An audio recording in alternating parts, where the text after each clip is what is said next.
I'm Penelope Gaylord. I am a freelance character designer and illustrator. I started drawing when I was a kid. I definitely got into drawing a lot of Disney princesses, Cinderella, Sleeping Beauty, that kind of stuff. And then when Little Mermaid came out, that was kind of a big deal. The art style is really what captured me. It changed something in me, and it made me want to do art before I even kind of understood that that was what was going on in my head. I knew that I loved it.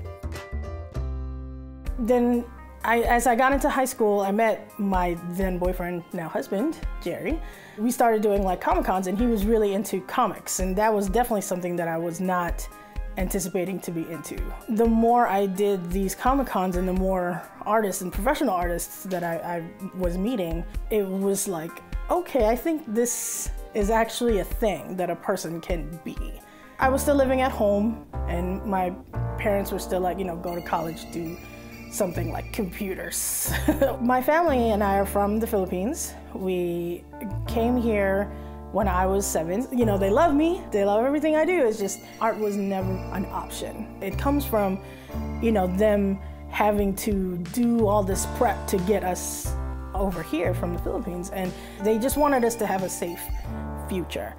Our first sort of big break was when we did Fanboys vs. Zombies from Boom Studio. And that was definitely analog. That was paper and ink and pencils and all that stuff. Now I use my Wacom Cintiq. Everything is digital. I love that there's technology now that I can use it and do it faster and better and get to experiment with colors, composition, line weight, all that good stuff. I recently got a Wacom Mobile Studio Pro, and I'm a freelance artist, so I'm working from home all the time.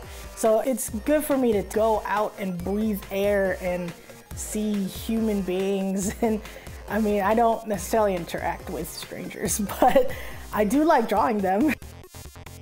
I love creating my own things, but I'm kind of a big fangirl. Fan art, for me, it's not about copying something that someone has already done. It's like the ultimate expression of love and appreciation for that thing. Cosplay to me is sort of the same thing. When people cosplay these characters, and they might not be a Gal Gadot Wonder Woman kind of person, but they can put their own take on that character and makes that character even cooler than it already was. A big thing for me that I have started to find to be really important to me as I have gotten older is seeing how it affects young girls. Seeing how these young girls can see themselves in these roles, see themselves as leaders, see themselves as heroes. It helps them see themselves in a much bigger, broader spectrum than what I used to have, when I was a kid. There was no Pacific Islander Disney princess. But now you get Moana, and then it's even more neat to see other nationalities and races being Moana. To me, I think that's huge. Some people see it as some sort of cultural appropriation, and I don't see it that way. I think, when I see a little white girl dressed up as Moana, I think that's wonderful, because then she sees herself in what Moana is and what she stands for. That to me is the coolest part about having a fandom and loving it so much that you sort of add to that, and it makes it even bigger.